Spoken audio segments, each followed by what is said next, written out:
Bata! Okay ka lang ba? Nasaktan ka ba?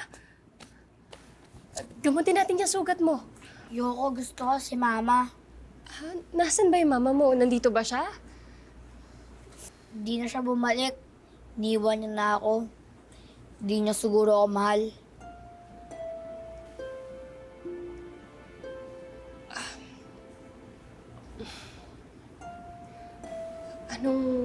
Anong pangalan mo? Andoy po. Andoy. Okay. Ganito. Andoy, hindi porket umalis yung mama mo, ibig sabihin nun hindi ka na niya mahal. Sigurado ako merong rason kung bakit ka niya iniwan. Ganito. Bumalik man o hindi, yung mama mo, mahal na mahal ka nun. Sigurado ako marami ring nagmamahal sa'yo. At marami pang magmamahal sa'yo. May sasabihin ako sa'yong secret, ha? Sa atin lang to, ha? Iniwan din ako ng mama ko. Talaga po? Hindi po kayo galit sa mama niyo? Hindi. Bakit po? Kasi alam ko mahal niya ako. At marami ring nagmamahal sa akin. Sige, ganito na lang. Total, parehas naman tayong iniwan ng mama natin. Gusto mo ba magkapatid tayo ngayon? Sige po, ate... Justin. Ate Justin. Okay ba yun? Okay po, ate Justin. Sige na, kain ka na dun. Sunod ako sa'yo, ha?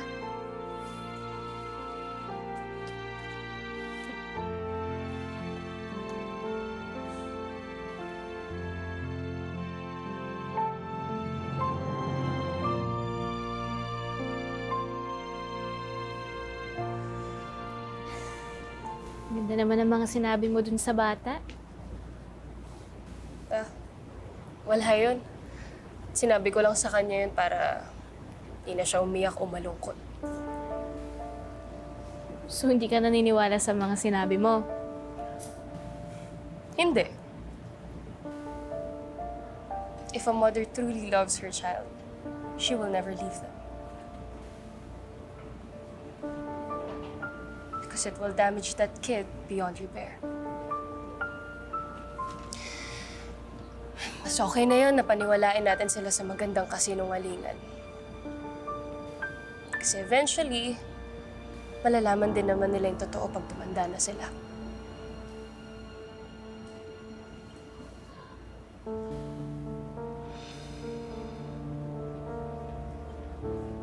Ano yan? Bakit ganyan ka makatingin? Wala. Annalyn, bakit nga ganyan ka makatingin?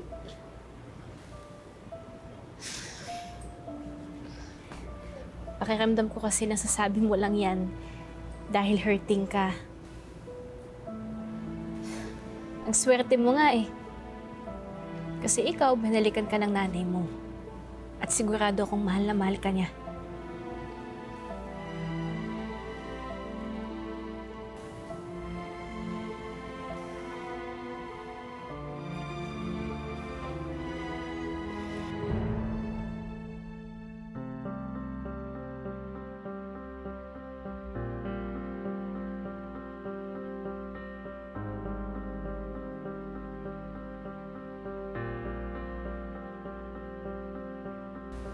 Anong ginagawa niya dito?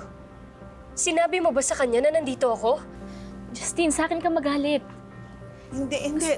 Walang kasalanan si Annalyn. Kasalanan ko. Hindi na ako dapat nagpunta rito. I'm so sorry, Justin. Hindi, Justin, gusto ko lang makausap ng mami mo. Annalyn, okay na. It's okay.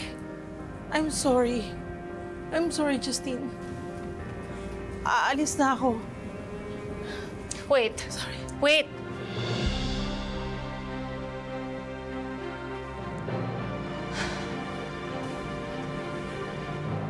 nandito ka na rin naman. Eh di magstay ka na. Pero huwag kang lalapit sa akin.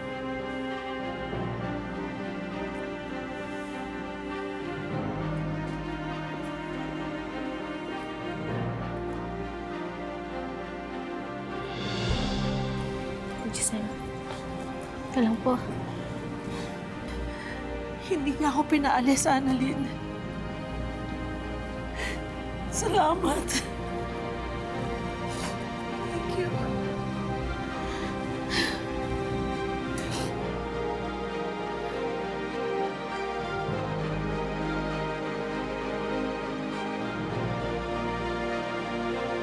Eastridge ka pa?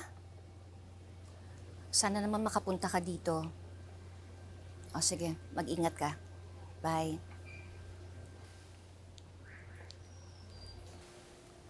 Lynette? RJ, ano ginagawa mo dito? Ang saya-saya dun sa loob, ah.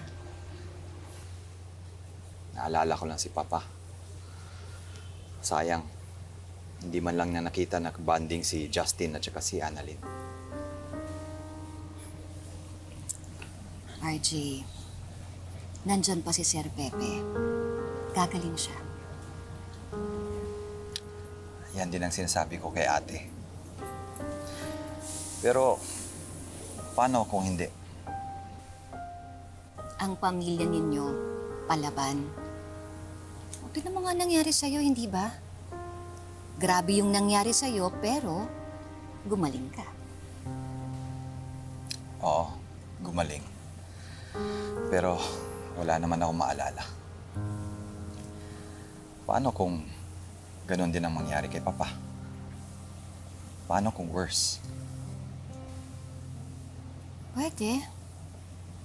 Pero paano kung hindi? Paano pagkagising niya? Mas masigla siya kaysa noon.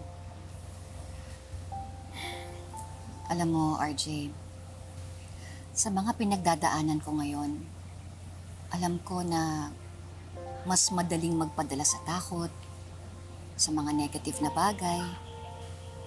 Pero tandaan mo, ang mundo natin, punong-puno ng mga positive na bagay. Mas marami pa nga eh. Kaya kahit na anong mangyari, hindi ka mag-iisa. Dahil may makakausap ka, may makakasama ka.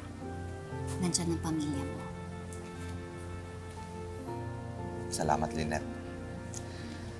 Kahit kailan talaga, alam mo talaga kung paano pagaanin yung nararamdaman ko. Sana... RJ.